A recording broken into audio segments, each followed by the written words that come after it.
Hello students. ನಾನು ನನ್ನ ಹಿಂದಿನ ಪ್ರೆಸೆಂಟೇಷನ್ ಅಲ್ಲಿ ಸಾರ್ವಜನಿಕ ನೀತಿಯ ಅರ್ಥ ಮತ್ತೆ ವ್ಯಾಖ್ಯಾನಗಳನ್ನ ಕುರಿತು ಚರ್ಚೆ ಮಾಡಿದ್ದೆ.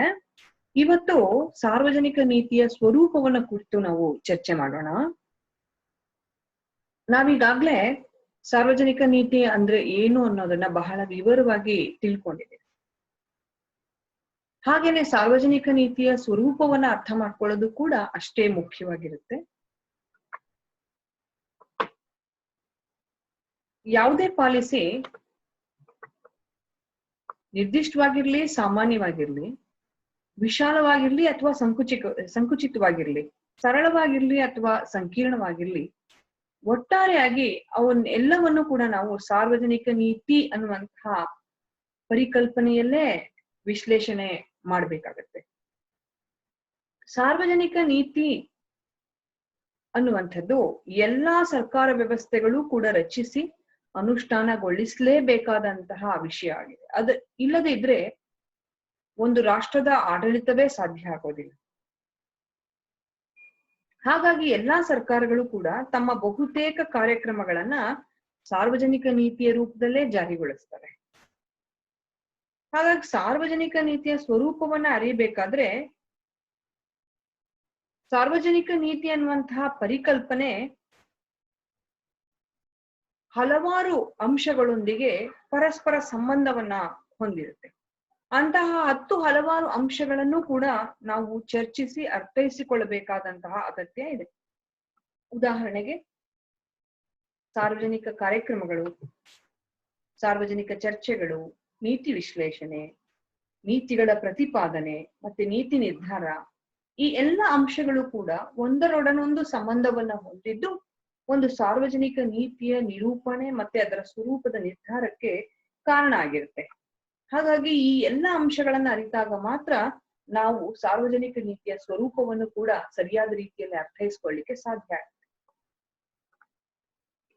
ಆದ್ರೂ ಕೂಡ ಶೈಕ್ಷಣಿಕ ದೃಷ್ಟಿಕೋನದಿಂದ ಸಾರ್ವಜನಿಕ ನೀತಿಯ ಸ್ವರೂಪವನ್ನ ನಾವು ಈ ಕೆಳಕಂಡಂತೆ ಚರ್ಚಿಸಬಹುದು. ವಿದ್ಯಾರ್ಥಿಗಳೇ, ಯಾವುದೇ ಸರ್ಕಾರ ಜಾರಿಗೆ ತರುವಂತಹ ಸಾರ್ವಜನಿಕ ನೀತಿಗಳು ಮೊದಲನೆಯದಾಗಿ ಅಭಿವೃದ್ಧಿಯನ್ನ ತಮ್ಮ ಬಹುಪಾಲು ಮಾನದಂಡವನ್ನಾಗಿ ಹೊಂದಿರ್ತವೆ. ನೀವು ಕೃಷಿ ನೀತಿ ತಗೊಳ್ಳಿ, ಕೈಗಾರಿಕಾ ನೀತಿ ತಗೊಳ್ಳಿ, ಆರೋಗ್ಯ ನೀತಿ ತಗೊಳ್ಳಿ, ಯಾವುದಾದ್ರೂ ಕಲ್ಯಾಣ ಯೋಜನೆಗಳನ್ನ ತೆಗೆದುಕೊಳ್ಳಿ, ಎಲ್ಲವೂ ಕೂಡ ಒಂದು ರಾಷ್ಟ್ರದ ಆರ್ಥಿಕ, ಸಾಮಾಜಿಕ, ರಾಜಕೀಯ ಪ್ರಗತಿಯನ್ನ ಸಾಧಿಸ್ತಾ ತನ್ಮೂಲಕ ಒಂದು ಸಮಗ್ರ ಅಭಿವೃದ್ಧಿಯನ್ನ ಸಾಧಿಸುವಂತಹ ಗುರಿಯನ್ನೇ ಹೊಂದಿರುತ್ತೆ. ಹಾಗಾಗಿ ಅಭಿವೃದ್ಧಿ ಅನ್ನುವಂತಹ ಪರಿಕಲ್ಪನೆ ಇಲ್ಲದ ಯಾವುದೇ ಸಾರ್ವಜನಿಕ ನೀತಿಯನ್ನು ಕೂಡ ನಾವು ಕಾಣೋದಕ್ಕೆ ಸಾಧ್ಯ ಇಲ್ವೇ ಇಲ್ಲ. ಎರಡನೇದಾಗಿ ಸಾರ್ವಜನಿಕ ನೀತಿ ಅನ್ನುವಂಥದ್ದು ಬಹಳ ಸಂಕೀರ್ಣ ಸ್ವರೂಪದ್ದು ಹಾಗೂ ಇದು ಒಂದು ಸಾಮೂಹಿಕ ಚಟುವಟಿಕೆ ಆಗಿರುತ್ತೆ. ಅಂದ್ರೆ ಸಾರ್ವಜನಿಕ ನೀತಿ ನಿರೂಪಣೆಯಲ್ಲಿ ಸರ್ಕಾರದ ಅಂಗಗಳು ಮತ್ತು ಇತರ ಹಲವಾರು ಏಜೆನ್ಸಿಗಳು ಪಾಲ್ಗೊಂಡಿರ್ತವೆ. ನಮಗೆ ನೇರವಾಗಿ ಸರ್ಕಾರವೇ ಸಾರ್ವಜನಿಕ ನೀತಿಯನ್ನು ರೂಪಿಸ್ತಾ ಇದೆ ಅಥವಾ ಯಾವುದಾದರೂ ಒಂದು ಇಲಾಖೆ ರೂಪಿಸ್ತಾ ಇದೆ ಅಂತ ಕಂಡು ಬಂದ್ರೂ ಕೂಡ ಅದರ ಹಿಂದೆ ಸರ್ಕಾರದ ಹಲವಾರು ಅಂಗಗಳ ಪಾತ್ರ ಇರುತ್ತೆ. ಶಾಸಕಾಂಗದ ಪಾತ್ರ ಇರುತ್ತೆ, ಕಾರ್ಯಾಂಗದ ಪಾತ್ರ ಇರುತ್ತೆ, ನ್ಯಾಯಾಂಗದ ಪಾತ್ರ ಇರುತ್ತೆ, ನೌಕರಶಾಹಿ ವರ್ಗದ ಪಾತ್ರ ಇರುತ್ತೆ, ಹಾಗೇನೆ ಒತ್ತಡ ಗುಂಪುಗಳ ಪಾತ್ರ ಇರುತ್ತೆ, ವಿವಿಧ ರಾಜಕೀಯ ಪಕ್ಷಗಳ ಪಾತ್ರ ಇರುತ್ತೆ, ಸಾರ್ವಜನಿಕ ಅಭಿಪ್ರಾಯದ ಪ್ರಭಾವ ಅದರ ಮೇಲೆ ಇರುತ್ತೆ. ಹೀಗೆ ಹಲವಾರು ಅಂಶಗಳು ಸಾರ್ವಜನಿಕ ನೀತಿಯ ಮೇಲೆ ಪ್ರಭಾವವನ್ನು ಬೀರುತ್ತವೆ. ಹಾಗಾಗಿ ಇದೊಂದು ಸಾಮೂಹಿಕ ಚಟುವಟಿಕೆ. ಈ ಎಲ್ಲ ಅಂಶಗಳು ಕೂಡ ಒಂದು ನೀತಿ ನಿರೂಪಣೆಯಲ್ಲಿ ಪಾಲ್ಗೊಂಡಿರ್ತವೆ ಅಂತ ಹೇಳ್ತೀವಿ. ಹಾಗೇನೆ ಇದ್ರ ಇನ್ನೊಂದು ಸ್ವರೂಪವನ್ನ ನಾವು ಚರ್ಚೆ ಮಾಡ್ಬೇಕು ಅಂತಂದ್ರೆ ಪ್ರತಿಯೊಂದು ಸಾರ್ವಜನಿಕ ನೀತಿಯೂ ಕೂಡ ತನ್ನದೇ ಆದಂತಹ ಗುರಿ ಮತ್ತೆ ಉದ್ದೇಶವನ್ನ ಹೊಂದಿದ್ದು ಅದಕ್ಕೆ ತಕ್ಕಂತಹ ಒಂದು ಫಲಿತಾಂಶದ ನಿರೀಕ್ಷೆಯನ್ನು ಕೂಡ ಹೊಂದಿರ್ತದೆ. ಗುರಿ ಉದ್ದೇಶಗಳಿಲ್ಲದೆ ಯಾವುದೇ ಸಾರ್ವಜನಿಕ ನೀತಿಯೂ ಕೂಡ ರಚನೆ ಆಗೋದಿಲ್ಲ.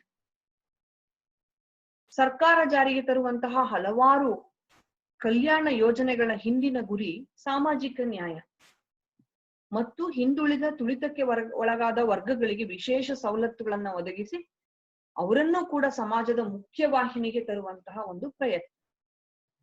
ಹಾಗೇನೆ 2019 ಹೊಸ ಶಿಕ್ಷಣ ನೀತಿಯನ್ನ ನೋಡಿದ್ರೆ ಅದರಲ್ಲಿ ಇನ್ಕ್ಲೂಸಿವ್ ಎಜುಕೇಶನ್ ಅನ್ನ ಮುಖ್ಯವಾದಂತಹ ಒಂದು ಉದ್ದೇಶವನ್ನಾಗಿ ಮಾಡಲಾಗಿದೆ. ಈ ಹೊಸ ಶಿಕ್ಷಣ ನೀತಿಯ ಹಲವಾರು ಉದ್ದೇಶಗಳಲ್ಲಿ ಎಲ್ಲರನ್ನೂ ಒಳಗೊಂಡಂತಹ ಶಿಕ್ಷಣವನ್ನ ನೀಡ್ಲಿಕ್ಕೋಸ್ಕರ, ಇನ್ಕ್ಲೂಸಿವ್ ಎಜುಕೇಶನ್ ಅನ್ನ ನೀಡೋದಕ್ಕೋಸ್ಕರ ಸುಮಾರು 800 ವಿವಿಧ ವಿದ್ಯಾರ್ಥಿ ವೇತನಗಳನ್ನ ಕೂಡ ಪರಿಚಯಿಸಲಾಗಿದೆ.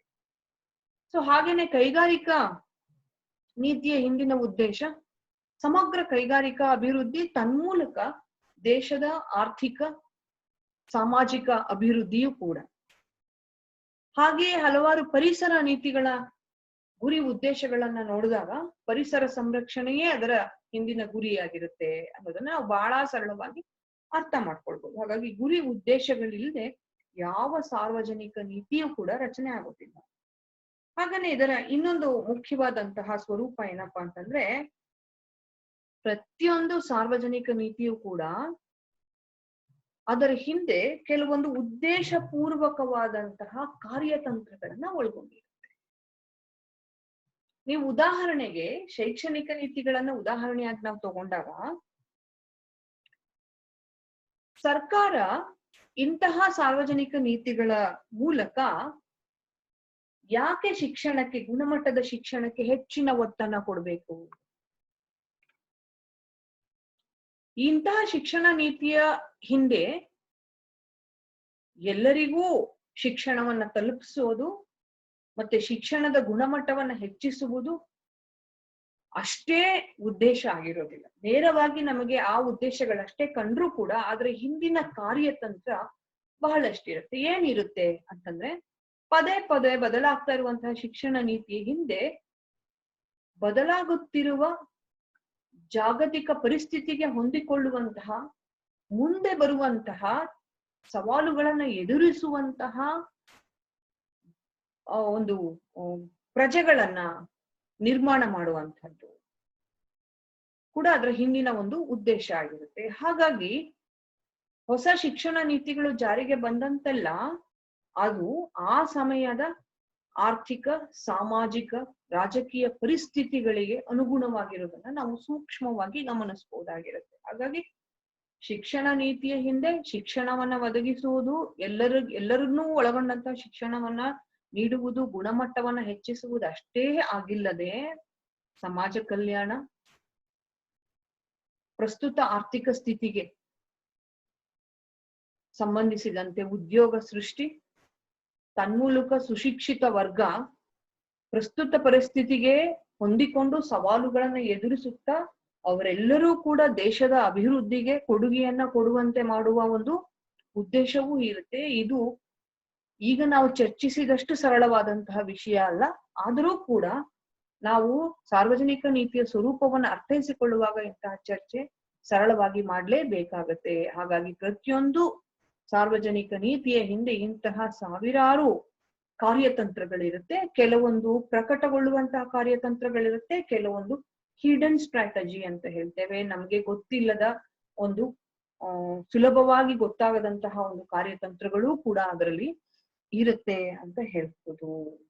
ಹಾಗಾಗಿ ಸಾರ್ವಜನಿಕ ನೀತಿಗಳನ್ನ ಸರ್ಕಾರ ಪದೇ ಪದೇ ಬದಲಾಯಿಸ್ತಾ ಇರತ್ತೆ, ತಿದ್ದುಪಡಿಗಳನ್ನ ಮಾಡ್ತಾ ಇರತ್ತೆ. ಉದಾಹರಣೆಗೆ ನೀವು 1955ರ ಪೌರತ್ವ ಕಾಯಿದೆಯನ್ನ ಸರ್ಕಾರ ಸಾಕಷ್ಟು ಬಾರಿ ತಿದ್ದುಪಡಿ ಮಾಡಿದೆ. 2000ರಲ್ಲಿ ತಿದ್ದುಪಡಿ ಮಾಡಿದೆ, 2003ರಲ್ಲಿ ತಿದ್ದುಪಡಿ ಮಾಡಿದೆ, 2005ರಲ್ಲಿ ತಿದ್ದುಪಡಿ ಮಾಡಿದೆ, 2015ರಲ್ಲಿ ತಿದ್ದುಪಡಿ ಮಾಡಿದೆ, ಮತ್ತೆ 2019ರಲ್ಲಿ ಕೂಡ ತಿದ್ದುಪಡಿ ಮಾಡುವಂತಹ ಪ್ರಯತ್ನವನ್ನ ಮಾಡಿದೆ. ದೇಶದಾದ್ಯಂತ ಇದಕ್ಕೆ ಪರ ವಿರೋಧದ ಅಲೆಗಳು ಸಾಕಷ್ಟು ಬಂದಿದೆ. ಸೊ ಇಂತಹ ಒಂದು ಬದಲಾವಣೆಗಳ ಹಿಂದೆಲ್ಲ ಅಂತಹ ಕಾರ್ಯತಂತ್ರಗಳು ಇರುತ್ತೆ. ಕಾಲಕ್ಕೆ ತಕ್ಕಂತೆ ಕಾರ್ಯತಂತ್ರಗಳು ಕೂಡ ಬದಲಾಗ್ತಾನೆ ಇರುತ್ತೆ ಅನ್ನೋದು ಬಹಳ ಸ್ಪಷ್ಟವಾಗಿ ನಮ್ಗೆ ಗೋಚರ ಆಗ್ತಾ ಇರತ್ತೆ. ಸೊ ಇದರ ಜೊತೆಗೆ ಒಂದು ಸಾರ್ವಜನಿಕ ನೀತಿ ಅನ್ನುವಂಥದ್ದು ಒಂದು ಶಾಸನಬದ್ಧ ಅಧಿಕಾರದ ಬೆಂಬಲವನ್ನು ಹೊಂದಿರುತ್ತೆ. ವಿದ್ಯಾರ್ಥಿಗಳ ನಿಮಗ್ ಗೊತ್ತಿದೆ. ಅಂತಹ ಒಂದು ಬದ್ಧವಾದಂತಹ ಅಧಿಕಾರ ಹೊಂದಿರುವಂತಹ ಅತ್ಯುನ್ನತ ಸಂಸ್ಥೆ ಸರ್ಕಾರ. ಸರ್ಕಾರ ತರುವಂತಹ ಎಲ್ಲ ಸಾರ್ವಜನಿಕ ನೀತಿಗಳನ್ನ ಕೂಡ ಕಡ್ಡಾಯವಾಗಿ ಜಾರಿಗೆ ತರಬಹುದಾದಂತಹ ಒಂದು ಕಾನೂನುಬದ್ಧವಾದಂತಹ, ಶಾಸನಬದ್ಧವಾದಂತಹ ಅಥವಾ ವಿಧಿಬದ್ಧವಾದಂತಹ ಒಂದು ಅಧಿಕಾರದ ಬೆಂಬಲ ಸರ್ಕಾರಕ್ಕೆ ಇರುತ್ತೆ. ಅದು ನಿರೂಪಿಸುವಂತಹ ಪ್ರತಿಯೊಂದು ಸಾರ್ವಜನಿಕ ನೀತಿಯೂ ಕೂಡ ಅಂತಹ ವಿಧಿಬದ್ಧವಾದಂತಹ ಅಧಿಕಾರದ ಬೆಂಬಲವನ್ನ ಹೊಂದಿ ಪ್ರಜೆಗಳಿಗೆ ಅಂತಹ ಸಾರ್ವಜನಿಕ ನೀತಿಗಳ ಕೆಲವೊಂದು ಕಾನೂನುಗಳನ್ನ ಕಟ್ಟುನಿಟ್ಟಾಗಿ ಪಾಲಿಸುವಂತೆ ಒತ್ತಾಯವನ್ನ ಹೇರುವಂತಹ ಒಂದು ಸಾಧ್ಯತೆಗಳು ಕೂಡ ಇರುತ್ತೆ. ಸಾಮಾನ್ಯವಾಗಿ ಈಗ ನೀವು ನೋಡ್ತಾ ಇದ್ದೀರಿ, ಪ್ರಸ್ತುತದಲ್ಲಿ ನಾವು ಪ್ರಪಂಚದ ಎಲ್ಲ ರಾಷ್ಟ್ರಗಳಲ್ಲಿ ವಿವಿಧ ರೀತಿಯ ಲಾಕ್ಡೌನ್ ಪಾಲಿಸಿಗಳು ಇದೆ. ಭಾರತದಲ್ಲಿಯೂ ಕೂಡ ಈಗ ಲಾಕ್ಡೌನ್ ಪಾಲಿಸಿ ಇದೆ. ಸೊ ಈ ಲಾಕ್ಡೌನ್ ಪಾಲಿಸಿ ಸಾರ್ವಜನಿಕರಿಗೆ ಕೆಲವೊಂದನ್ನು ಮಾಡಬೇಕು ಮತ್ತು ಕೆಲವೊಂದನ್ನು ಮಾಡಬಾರದು, ಅಂದ್ರೆ ಯಾವುದನ್ನು ಮಾಡಬೇಕು, ಈ ಒಂದು ಸಾಂಕ್ರಾಮಿಕ ರೋಗ ಹರಡಿರುವಂತಹ ಸಂದರ್ಭದಲ್ಲಿ ಯಾವುದನ್ನ ಮಾಡಬಾರದು ಅಂತ ಹೇಳಿ ನಿರ್ದಿಷ್ಟವಾದಂತಹ ಕೆಲವೊಂದು ಗೈಡ್ ಲೈನ್ಸ್ ಅನ್ನ ಕೊಟ್ಟಿರುತ್ತೆ. ಸಾರ್ವಜನಿಕರು ಆ ರೀತಿಯಲ್ಲೇ ವರ್ತಿಸಬೇಕು ಅಂತ ಕೂಡ ಅದು ನಿರೀಕ್ಷೆ ಮಾಡುತ್ತೆ. ಇದನ್ನ ಯಾತಕ್ಕೋಸ್ಕರ ಮಾಡುತ್ತೆ? ಸಮಾಜದ ಆರೋಗ್ಯಕ್ಕಾಗಿ, ಸಮಾಜದ ಸ್ವಾಸ್ಥ್ಯಕ್ಕಾಗಿ. ಸೊ ಇಂತಹ ಸಂದರ್ಭದಲ್ಲಿ ಅದನ್ನ ಪಾಲಿಸದೇ ಇರುವಂತವರು, ಉಲ್ಲಂಘಿಸುವಂತವರ ಮೇಲೆ ಕಾನೂನಾತ್ಮಕವಾದಂತಹ ಕ್ರಮಗಳನ್ನ ತೆಗೆದುಕೊಳ್ಳುವ ಒಂದು ಅಧಿಕಾರವೂ ಕೂಡ ಇರುತ್ತೆ. ಇದೆಲ್ಲವೂ ಕೂಡ ಸರ್ಕಾರಕ್ಕಿರುವಂತಹ ವಿಧಿಬದ್ಧವಾದಂತಹ ಒಂದು ಅಧಿಕಾರದಿಂದ ಮಾತ್ರ ಸಾಧ್ಯ ಆಗತ್ತೆ. ಏಕೆಂತಂದ್ರೆ ನಾವು ಇಂತಹ ಸಂದರ್ಭಗಳಲ್ಲಿ ಸರ್ಕಾರವನ್ನ ಪ್ರಶ್ನಿಸ್ಲಿಕ್ಕೆ ಸಾಧ್ಯ ಇಲ್ಲ. ಸಾಧ್ಯ ಇದ್ರೂ ಕೂಡ ಅಂತಿಮವಾದಂತಹ ಒಂದು ಅಧಿಕಾರವನ್ನ ಬಳಸ್ಕೊಳ್ಳೋದ್ರ ಮೂಲಕ ಸರ್ಕಾರ ನಮ್ಮನ್ನ ಬಲವಂತವಾಗಿ ಇಂತಹ ಒಂದು ನಿಯಮಗಳನ್ನ ಪಾಲಿಸುವಂತೆ ಮಾಡಬಹುದಾಗಿರುತ್ತೆ. ಹಾಗೇನೆ ಬಲಪ್ರಯೋಗದ ಗುಣವನ್ನು ಕೂಡ ಹೊಂದಿರುತ್ತೆ. ಸಾರ್ವಜನಿಕ ನೀತಿಗಳ ಹಿಂದೆ ಬಲಪ್ರಯೋಗದ ಗುಣಗಳು ಕೂಡ ಇರುತ್ತೆ. ಸೊ ಎಲ್ಲ ಸಾರ್ವಜನಿಕ ನೀತಿಗೂ ಕೂಡ ಬಲಪ್ರಯೋಗದ ಅಗತ್ಯ ಇರೋದಿಲ್ಲ. ಆದ್ರೆ ಕೆಲವು ಸಾರ್ವಜನಿಕ ನೀತಿಗಳಿಗೆ ಬಲಪ್ರಯೋಗದ ಅಧಿಕಾರ ಇರುತ್ತೆ. ಉದಾಹರಣೆಗೆ ನಿಮಗೆ ಟ್ರಾಫಿಕ್ ರೂಲ್ಸ್ ಆಗಾಗ್ಗೆ ಬದಲಾಗ್ತಾ ಇರುತ್ತೆ. ಈಗ ರೈಡರ್ ಮಾತ್ರ ಹಾಕೋಬೇಕಾಗಿದ್ದ ಹೆಲ್ಮೆಟ್ ಅನ್ನ ಪಿಲಿಯನ್ ರೈಡರು ಹಾಕೋಬೇಕು. ಅಂದ್ರೆ ಒಂದು ದ್ವಿಚಕ್ರ ವಾಹನದ ಹಿಂದೆ ಕೂರುವಂತಹ ಸವಾರರು ಕೂಡ ಹೆಲ್ಮೆಟ್ ಅನ್ನ ಹಾಕೊಳ್ಳೋದು ಕಡ್ಡಾಯ ಆಗಿದೆ. ಅದನ್ನ ನಾವು ಪಾಲಿಸದೇ ಇದ್ದಾಗ ಸರ್ಕಾರ ಬಲವಂತವಾಗಿ ಅದನ್ನ ಪಾಲಿಸುವಂತೆ ಮಾಡಬಹುದು. ಬಲ ಪ್ರಯೋಗದ ಅಧಿಕಾರ ಇದೆ. ಅದು ದೈಹಿಕವಾದ ಬಲ ಪ್ರಯೋಗವೇ ಆಗಬೇಕು ಅಂತ ಇಲ್ಲ. ದಂಡ ಹಾಕುವ ಮೂಲಕ, ಕಾನೂನಾತ್ಮಕ ಕ್ರಮಗಳನ್ನ ತೆಗೆದುಕೊಳ್ಳುವ ಮೂಲಕ ಅಂತಹ ಒಂದು ಕ್ರಮಗಳನ್ನ ತಗೊಳ್ಬಹುದು. ಹಾಗಾಗಿ ಅದನ್ನ ಮಾಡೋದ್ರಿಂದ ಅದನ್ನ ಕಾನೂನುಬದ್ಧ ಅಂತ ಹೇಳಿ ನಾವೆಲ್ಲರೂ ಕೂಡ ಒಪ್ಕೊಂಡಿರ್ತೀವಿ. ಅದನ್ನ ನಾವು ವಿರೋಧಿಸೋದಕ್ಕೆ ಆಗೋದಿಲ್ಲ. ಸಕಾರಣವಾದಂತಹ ಕೆಲವೊಂದು ಕ್ರಮಗಳನ್ನ ಸರ್ಕಾರ ತೆಗೆದುಕೊಂಡಾಗ ನಾವು ಅದನ್ನ ವಿರೋಧಿಸ್ಲಿಕ್ಕೆ ಸಾಧ್ಯ ಆಗಲ್ಲ. ಯಾಕೆಂದ್ರೆ ಅದು ಕಾನೂನುಬದ್ಧವಾಗಿರುತ್ತೆ. ಹಾಗೇನೆ ಎಲ್ಲ ಸಾರ್ವಜನಿಕ ನೀತಿಗಳು ಕೂಡ ಸರ್ಕಾರದಿಂದಲೇ ರೂಪಿತವಾಗಿರ್ತವೆ. ಮತ್ತೆ ಇದರ ಹಿಂದೆ ನಮ್ಮ ಸಂವಿಧಾನದ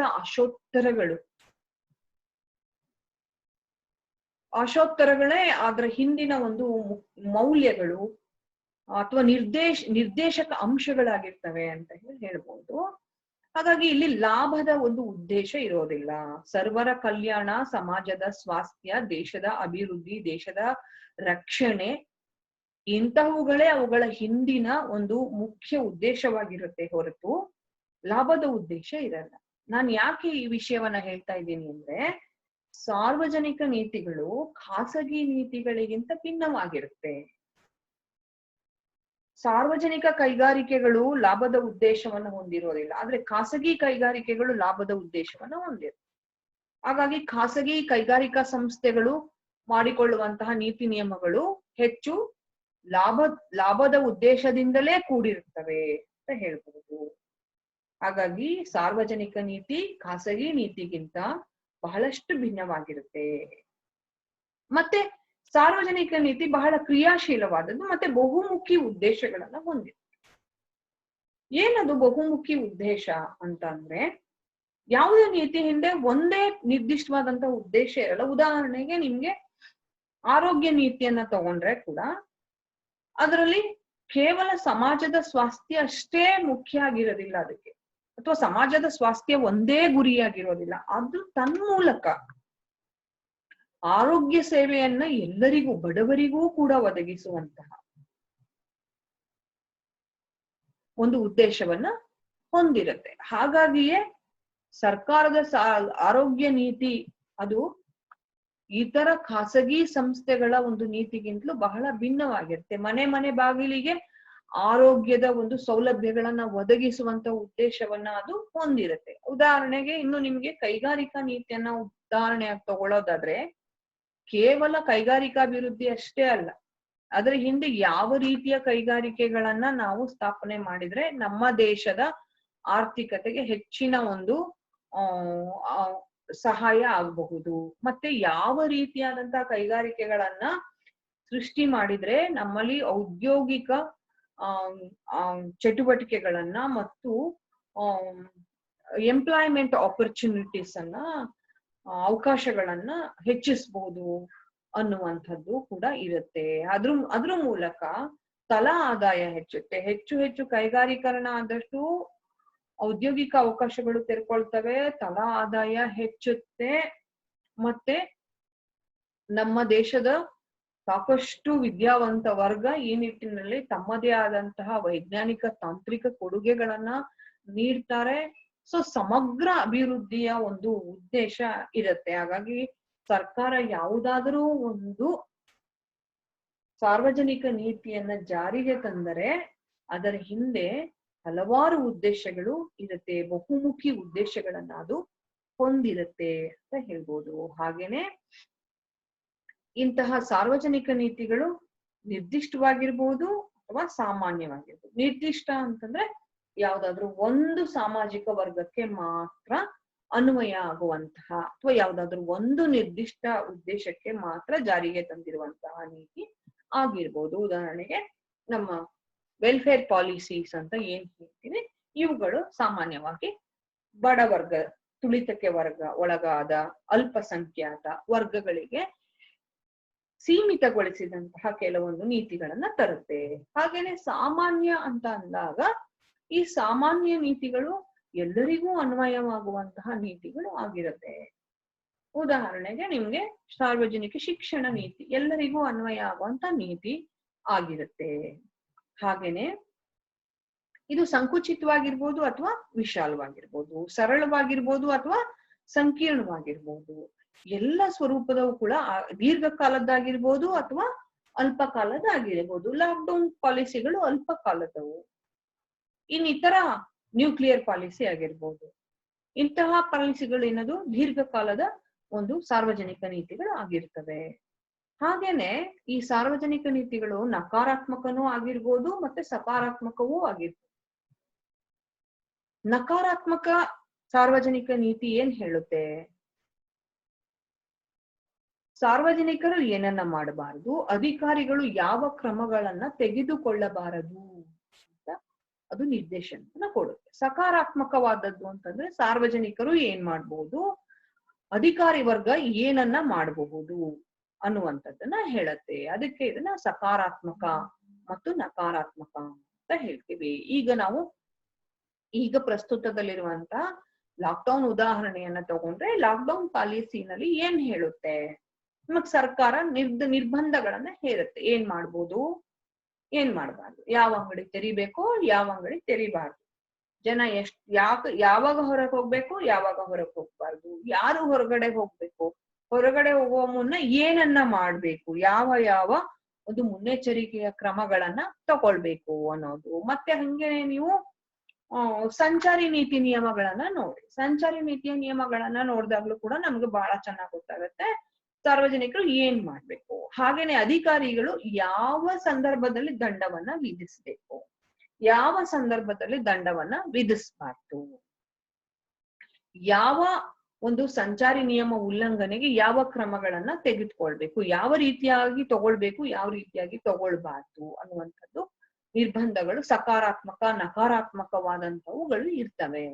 ಸೊ ಹಾಗಾಗಿ ಸಕಾರಾತ್ಮಕ ಮತ್ತು ನಕಾರಾತ್ಮಕವಾದಂತಹ ಎರಡೂ ಸ್ವರೂಪಗಳನ್ನ ಒಳಗೊಂಡಂತಹ ನೀತಿಗಳನ್ನ ನಾವು ಗಮನಿಸಬಹುದು. ಹಾಗೇನೆ ಈ ಸಾರ್ವಜನಿಕ ನೀತಿ ಅನ್ನೋದು ಬಹಳಷ್ಟು ಬಾರಿ ವಿದ್ಯಾರ್ಥಿಗಳಲ್ಲಿ ಗೊಂದಲ ಆಗುತ್ತೆ. ಮೇಡಮ್, ಇದು ನೀತಿ ಸಾರ್ವಜನಿಕ ನೀತಿನ, ಈ ಕಾನೂನು ಸಾರ್ವಜನಿಕ ನೀತಿ ಅಂತ ಕರೀಬಹುದಾ ಅಂತ ಹೇಳಿ ಕೇಳ್ತಾ ಇರ್ತಾರೆ. ಯಾಕೆಂದ್ರೆ ಬಹಳ ಸಂಕೀರ್ಣವಾದಂತಹ ಒಂದು ಪರಿಕಲ್ಪನೆ ಇದು.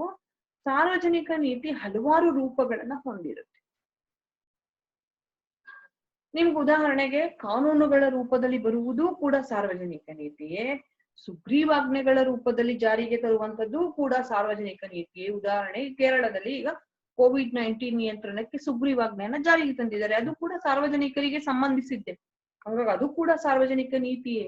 ಕೆಲವೊಮ್ಮೆ ಸಾರ್ವಜನಿಕ ವಿಷಯಗಳಿಗೆ ಸಂಬಂಧಪಟ್ಟಂತೆ ನ್ಯಾಯಾಂಗಗಳು ಕೊಡುವಂತಹ ನಿರ್ಣಯಗಳು ಕೂಡ ಸಾರ್ವಜನಿಕ ನೀತಿಯ. ಉದಾಹರಣೆಗೆ ಆಧಾರ್ ಕಾರ್ಡ್ಗೆ ಸಂಬಂಧಪಟ್ಟಂತೆ ನ್ಯಾಯಾಂಗ ಕೊಟ್ಟಂತಹ ಒಂದು ನಿರ್ಣಯ, ಅದರ ಒಂದು ಅಭಿಪ್ರಾಯ. ಹಾಗೇನೆ ಕಾರ್ಯಾಂಗದ ಆದೇಶಗಳಿಲ್ಲದೆ ಯಾವುದೇ ನೀತಿಯ ನಿರೂಪಣೆ, ನೀತಿಯ ಅನುಷ್ಠಾನ ಸಾಧ್ಯ ಇಲ್ಲ. ಹಾಗಾಗಿ ಎಲ್ಲ ನೀತಿಗಳ ಅನುಷ್ಠಾನಕ್ಕೂ ಕೂಡ ಕಾರ್ಯಾಂಗದ ಆದೇಶ ಬೇಕೇ ಬೇಕು. ಹಾಗೇನೆ ಆಡಳಿತಾತ್ಮಕ ಕಾನೂನುಗಳು, ಸರ್ಕಾರ ಜಾರಿಗೆ ತರುವಂತಹ ಆಡಳಿತಾತ್ಮಕ ಕಾನೂನುಗಳು. ವಿದ್ಯಾರ್ಥಿಗಳೇ, ಆಡಳಿತಾತ್ಮಕ ಕಾನೂನುಗಳು ಕಾಲ ಕಾಲಕ್ಕೆ ಬದಲಾಗ್ತಾ ಇರುತ್ತೆ. ಹೊಸದಾದಂತಹ ಆಡಳಿತಾತ್ಮಕ ಕಾನೂನುಗಳು ಬರ್ತಾನೆ ಇರುತ್ತೆ. ನಿರಂತರವಾಗಿ ಹೊಸ ಕಾನೂನುಗಳು ಆಡಳಿತ ವಿಷಯಕ್ಕೆ ಸಂಬಂಧಪಟ್ಟಂತೆ ಜಾರಿಗೊಳ್ತಾನೆ ಇರ್ತವೆ ಅಂತಹವುಗಳು. ಹೀಗೆ ಸಾರ್ವಜನಿಕ ನೀತಿ ಅನ್ನುವಂಥದ್ದು ಹಲವಾರು ರೂಪಗಳನ್ನ ಹೊಂದಿರುತ್ತೆ ಅಂತ ಹೇಳ್ಬೋದು. ಸೊ ಹಾಗಾಗಿ ನಾವು ಸಾರ್ವಜನಿಕ ನೀತಿಯ ಸ್ವರೂಪವನ್ನು ಈ ರೀತಿಯಲ್ಲಿ ಚರ್ಚೆ ಮಾಡಿದಾಗ ಸಾರ್ವಜನಿಕ ನೀತಿಯ ಒಂದು ಸಂಕೀರ್ಣತೆಯನ್ನು ಕೂಡ ನಾವು ಅರ್ಥ ಮಾಡ್ಕೊಳ್ಬಹುದು. ಹಾಗಾಗಿ ಸಾರ್ವಜನಿಕ ನೀತಿಯ ಸ್ವರೂಪ ನಿಮ್ಗೆ ಅರ್ಥ ಆಗಿದೆ ಅಂತ ಹೇಳಿ ಭಾವಿಸ್ತಾ, ಮುಂದಿನ ಒಂದು ಪ್ರೆಸೆಂಟೇಶನ್ ಅಲ್ಲಿ ಸಾರ್ವಜನಿಕ ನೀತಿಯ ವಿಧಗಳು ಯಾವುವು ಅನ್ನೋದನ್ನ ನಾವು ಚರ್ಚೆ ಮಾಡೋಣ. ಅಲ್ಲಿವರೆಗೆ ಧನ್ಯವಾದಗಳು.